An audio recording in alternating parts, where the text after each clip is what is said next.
Good evening, everybody. I wanted to give you an update on the current situation around the debt ceiling. I just got a call about a half hour ago from Speaker Boehner, who indicated that he was going to be walking away from the negotiations that we've been engaged in here at the White House for a big deficit reduction and debt reduction package. And I thought it would be useful for me to just give you some insight into where we were and why I think that we should have moved forward with a big deal. Essentially, what we had offered Speaker Boehner was over $1 trillion in cuts to discretionary spending, both domestic and defense. We then offered an additional $650 billion in cuts to entitlement programs, Medicare, Medicaid, Social Security. We believed that it was possible to shape those in a way that preserved the integrity of the system, made them available for the next generation, and did not affect current beneficiaries in an adverse way.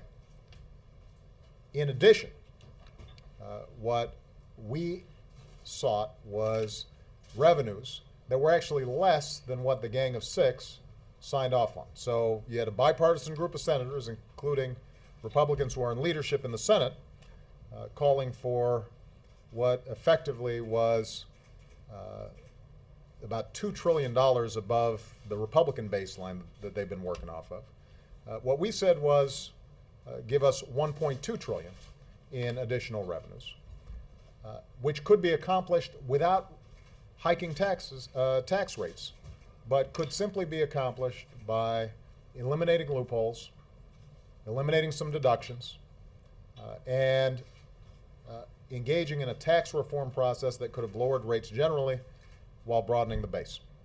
So let me reiterate what we were offering. We were offering a deal that called for as much discretionary savings as the Gang of Six. We were calling for taxes that were less than what the Gang of Six had proposed. And we were calling for modifications to entitlement programs would have saved just as much over the 10-year window. In other words, this was an extraordinarily fair deal. If it was unbalanced, it was unbalanced in the direction of not enough revenue. But in the interest of being serious about deficit reduction, I was willing to take a lot of heat from my party, and I spoke to Democratic leaders yesterday, and although they didn't sign off on a plan, they were willing to engage in serious negotiations, despite a lot of heat from a lot of interest groups around the country, in order to make sure that we actually dealt with this problem. It is hard to understand why Speaker Boehner would walk away from this kind of deal, and frankly, if you look at the commentary out there, there are a lot of Republicans that are puzzled as to why it couldn't get done. In fact, there are a lot of Republican voters out there who are puzzled as to why it couldn't get done. Because the fact of the matter is, the vast majority of the American people believe we should have a balanced approach. Now, if you do not have any revenues, as the most recent Republican plan that's been put forward both in the House and the Senate proposed, if you have no revenues at all, what that means is more of a burden on seniors, more drastic cuts to education, more drastic cuts to research, a bigger burden on services that are going to middle-class families all across the country. And it essentially asks nothing of corporate jet owners, it asks nothing of oil and gas companies, it asks nothing from folks like me who've done extremely well and can afford to do a little bit more. In other words, if you don't have revenues, the entire thing ends up being tilted on the backs of the poor and middle-class families. And the majority of Americans don't agree on that approach. So here's what we're going to do. We have now run out of time. I told Speaker Boehner, I've told Democratic leader Nancy Pelosi, I've told Harry Reid, and have told Mitch McConnell I want them here at 11 o'clock tomorrow. We have run out of time, and they are going to have to explain to me how it is that we are going to avoid default. And they can come up with any plans that they want and bring them up here, and we will work on them. The only bottom line that I have is that we have to extend this debt ceiling through the next election into 2013. And the reason for it is we've now seen how difficult it is to get any kind of deal done. The economy is already weakened, and the notion that 5 or 6 or 8 months from now we'll be in a better position to try to solve this problem makes no sense. In addition, if we can't come up with a serious plan for actual deficit and debt reduction, and all we're doing is extending the debt ceiling for another 6, 7, 8 months, then the probabilities of downgrading U.S. credit are increased, and that will be an additional cloud over the economy and make it more difficult for us and more difficult for businesses to create jobs that the American people so desperately need. So they will come down here at 11 o'clock tomorrow. I expect them to have an answer in terms of how they intend to get this thing done over the course of the next week. The American people expect action. I continue to believe that a package that is balanced and actually has serious debt and deficit reduction is the right way to go. And the American people, I think, are fed up with political posturing and an inability for politicians to take responsible action as opposed to dodge their responsibilities. All right, with that, I'm going to take some questions. Ben. Thank you, Mr. President. You said you want the leaders back here at 11 to give you an answer about the path forward. What is your answer about the path forward? Which path do you prefer, given what's just happened? And also, sir, quickly, what does it say about your relationship with Speaker Boehner? Well, with respect to my relationship with Speaker Boehner, we've always had a cordial relationship. We had very intense negotiations. I'm going to have my team brief you exactly on how these negotiations proceeded. Up until sometime early today, when I couldn't get a phone call returned, my expectation was that Speaker Boehner was going to be willing to go to his caucus and ask them to do the tough thing but the right thing. I think it has proven difficult for Speaker Boehner to do that. I've been left at the altar now a couple of times. And I think that one of the questions that the Republican Party is going to have to ask itself is, can they say yes to anything? Can they say yes to anything? I mean, keep in mind, it's the Republican Party that has said that the single most important thing facing our country is deficits and debts. We've now put forward a package that would significantly cut deficits and debt. It would be the biggest debt reduction package that we've seen in a very long time. And it's accomplished without raising individual tax rates. It's accomplished in a way that's compatible with the no tax pledge that a whole bunch of these folks signed on to because we were mindful that they had boxed themselves in. And we tried to find a way for them to generate revenues in a way that did not put them in a bad spot. And so the question is, what can you say yes to? Now, if their only answer is what they've presented, which is a package that would effectively require massive cuts to Social Security, to Medicare, to domestic spending, with no revenues whatsoever, not asking anything from the wealthiest in this country or corporations that have been making record profits, if that's their only answer, then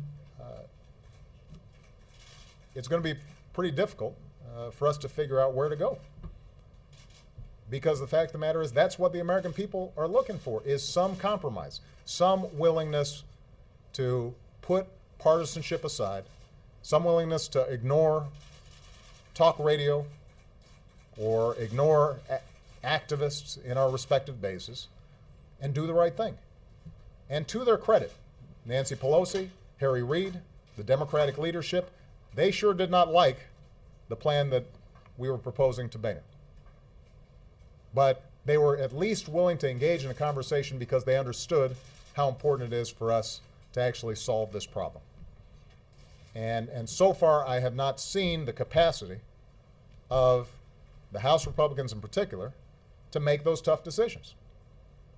And so then the question becomes, where's the leadership? Or alternatively, how serious are you actually about debt and deficit reduction? Or do you simply want it as a campaign ploy going into the next election? Now, in terms of where we go next, here's the one thing that we've got to do. At minimum, we've got to increase the debt ceiling. At minimum. I think we need to do more than that. But as I've said before, Republican leader McConnell in the Senate put forward a plan that said he's going to go ahead and give me the responsibility to raise the debt ceiling. That way, folks in Congress can vote against it, but at least it gets done. I'm willing to take the responsibility. That's my job. So if they want to give me the responsibility to do it, I'm happy to do it. But what we're not going to do is to continue to play games and string this along for another 8-9 months and then have to go through this whole exercise all over again. That we're not going to do. Jessica Young. Standing here tonight, Mr. President, can you assure the American people that they will get their Social Security checks on August 3rd? And if not, who's to blame? Well, when it comes to all the checks, not just Social Security, veterans, people with disabilities, about 70 million checks are sent out each month. If we default, then we're going to have to make adjustments. And I'm already consulting with Secretary Geithner in terms of what the consequences would be. We should not even be in that kind of scenario. And if Congress, and in particular, the House Republicans, are not willing to make sure that we avoid default, then I think it's fair to say that they would have to take responsibility for whatever problems arise in those payments. Because let me repeat, I'm not interested in finger pointing and I'm not interested in blame, but I just want the facts to speak for themselves. We have put forward a plan that is more generous to Republican concerns than a bipartisan plan that was supported by a number of Republican senators, including at least one that is in Republican leadership in the Senate. Now, I'll leave it up to the American people to make a determination as to how fair that is. And if the leadership cannot come to an agreement in terms of how we move forward, then I think they will hold all of us accountable. But that shouldn't even be an option. That should not be an option. I'm getting letters from people who write me and say, at the end of every month, I have to skip meals. Senior citizens on Social Security who are just hanging on by a thread. Folks on, who have severe disabilities, who are desperate every single month to try to figure out how they're going to make ends meet. But it's not just those folks. You've got business contractors who are providing services to the federal government, who have to wonder, are they going to be able to get paid? And what does that do in terms of their payrolls? You've got just a huge number of people who, in one way or another, interact with the federal government. And even if you don't, even if you're not a recipient of Social Security, even if you don't get veterans benefits or disabilities, imagine what that does to the economy when suddenly 70 million checks are put at risk. I mean, if you're a business out there, that is not going to be good for economic growth. And that's the number one concern of the American people. So we've got to get it done. It is not an option not to do it. Your degree of confidence? I am confident simply because I cannot believe that Congress would end up being that irresponsible that they would not send a package that avoids a self-inflicted wound to the economy at a time when things are so difficult. Scott Horsley. Mr. President, can you explain why you were offering a deal that was more generous than the Gang of Six, which you seem to be embracing on Tuesday with your review? Because what had become apparent was that Speaker Boehner had some difficulty in his caucus. There are a group of his caucus that actually think default would be okay and have said that they would not vote for increasing the debt ceiling under any circumstances.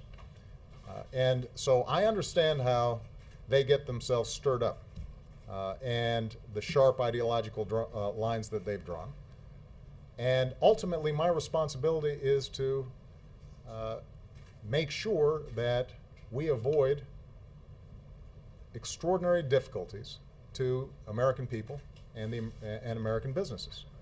And so, unfortunately, when you're in these negotiations, you don't get 100% of what you want. You may not even get 60 or 70% of what you want.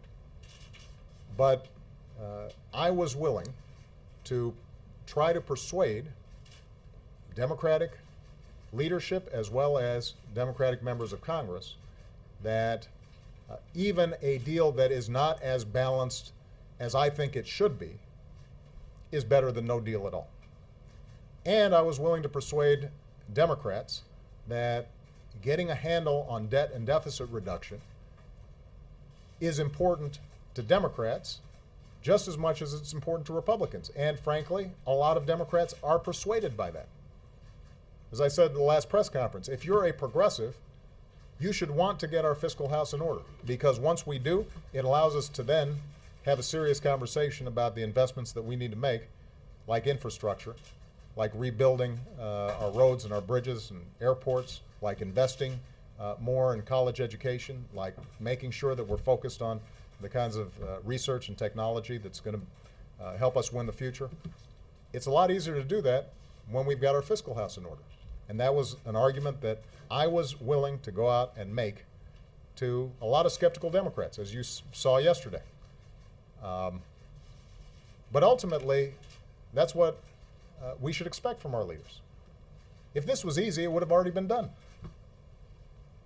And I think what a lot of the American people are so disappointed by is this sense that all the talk about responsibility, all the talk about the next generation, all the talk about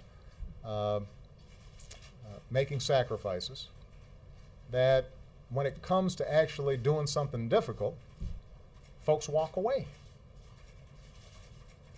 And last point I'll make here, I mean, I've gone out of my way to say that both parties have to make compromises. And I think this whole episode has indicated the degree to which at least a Democratic president has been willing to make some tough compromises. So when you guys go out there and write your stories, this is not a situation where somehow this was the usual food fight between Democrats and Republicans. A lot of Democrats stepped up in ways that were not advantageous politically. So we've shown ourselves willing to do the tough stuff on an issue that Republicans ran on. Nora. Mr. President, there seems to be an extraordinary breakdown of trust involved here. And I wonder if you could address what we're hearing from Republicans, which is that there was a framework and a deal that was agreed with your chief of staff, with the Treasury Secretary, about a certain number of revenues, that the Republicans had agreed to that. And then after you brought that to your party and the discussion with that, the goal line was moved. Is this an example of where the goal line has moved and that that's what has led to this breakdown in trust? Norm, what I'll do is we'll do a TikTok. We'll go through all the paper. We'll walk you through this process. You know, what this came down to was that there doesn't seem to be a capacity for them to say yes. Now, what is absolutely true is we wanted more revenue than they had initially offered. But as you'll see, the spending cuts that we were prepared to engage in were at least as significant as the spending cuts that you've seen in a whole range of bipartisan proposals, and we had basically agreed within $10 billion, $20 billion. We were within that range. So that wasn't the reason this thing broke down. And we were consistent in saying that it was going to be important for us to have at least enough revenue that we could protect current beneficiaries of Social Security, for example, or current beneficiaries of Medicare, that we weren't slashing Medicaid so sharply that states suddenly were going to have to throw people off the health care rolls. And we were consistent in that. So I want to be clear. I'm not suggesting that we had an agreement that was signed, sealed, and delivered. The parties were still apart as recently as yesterday. But when you look at the overall package, there's no changing of the goalposts here. There has been a consistency on our part in saying we're willing to make the tough cuts and we're willing to take on the heat for those difficult cuts, but that there's got to be some balance in the process. What I've said publicly is the same thing that I've said privately, and I've done that consistently throughout this process.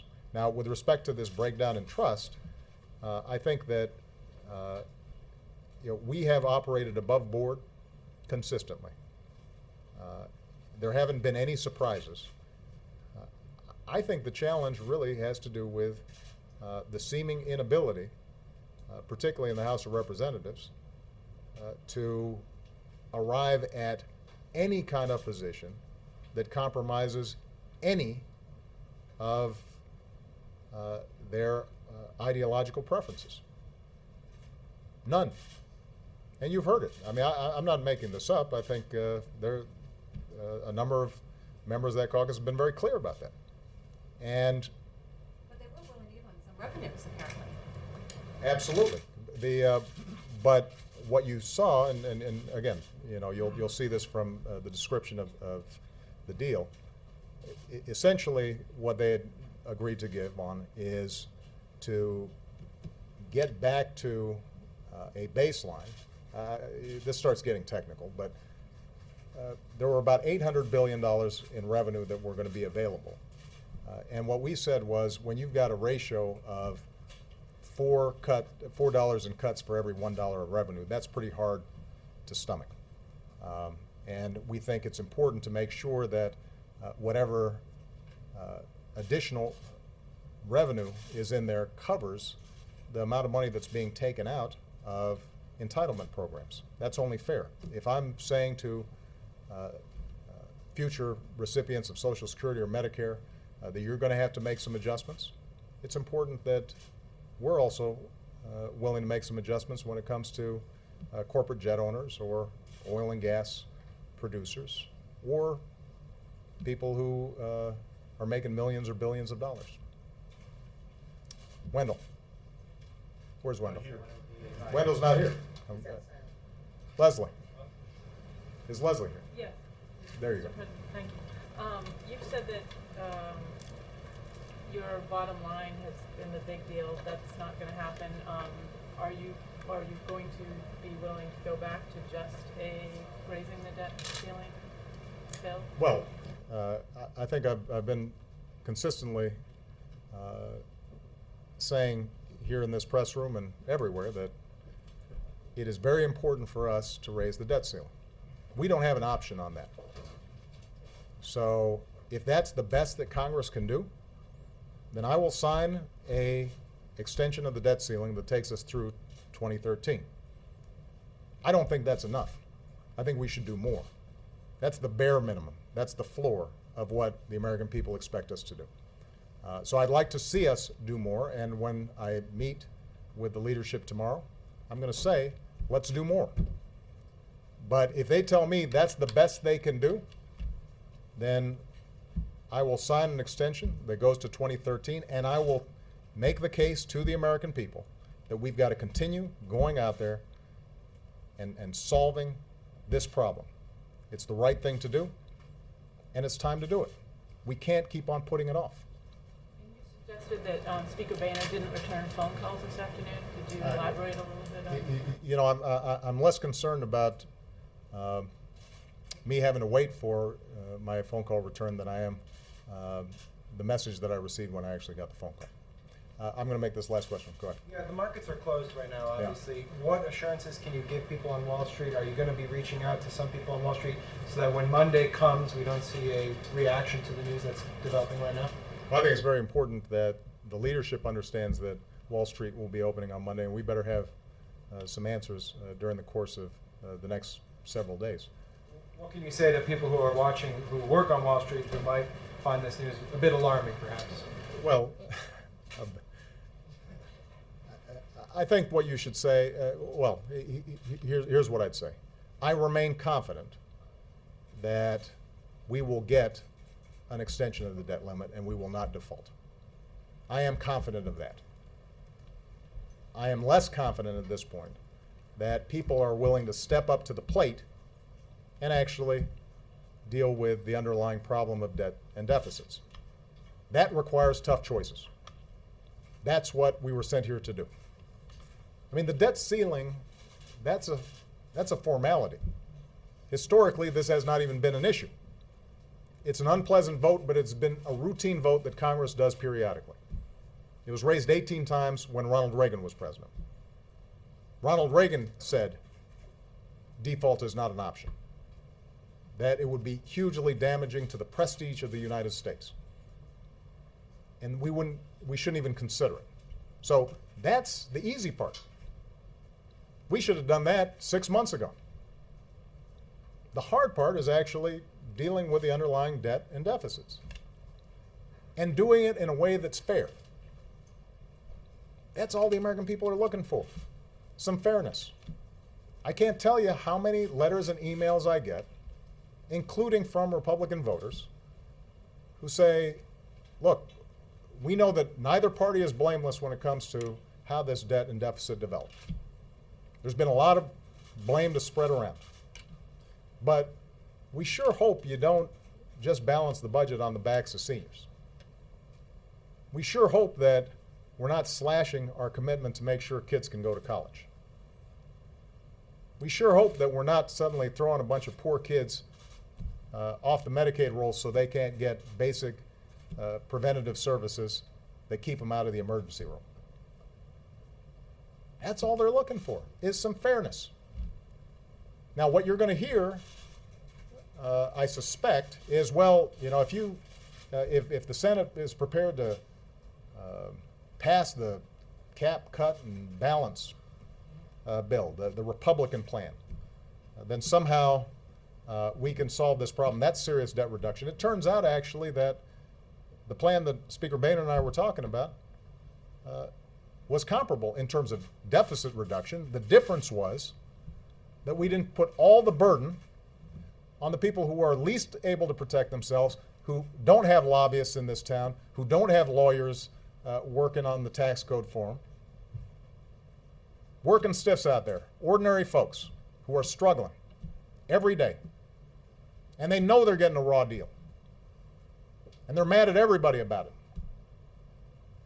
They're mad at Democrats and they're mad at Republicans because they know somehow, no matter how hard they work, they don't seem to be able to keep up.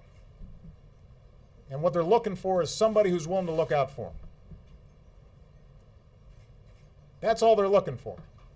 And, you know, for us not to be keeping those folks in mind every single day when we're up here, for us to be more worried about what some funder says or some talk radio show host says or what some columnist says or what pledge we signed back when we were trying to run, or worrying about having a primary fight, for us to be thinking in those terms instead of thinking about those folks is inexcusable. I mean, the American people are just desperate for folks who are willing to put aside politics just for a minute and try to get some stuff done.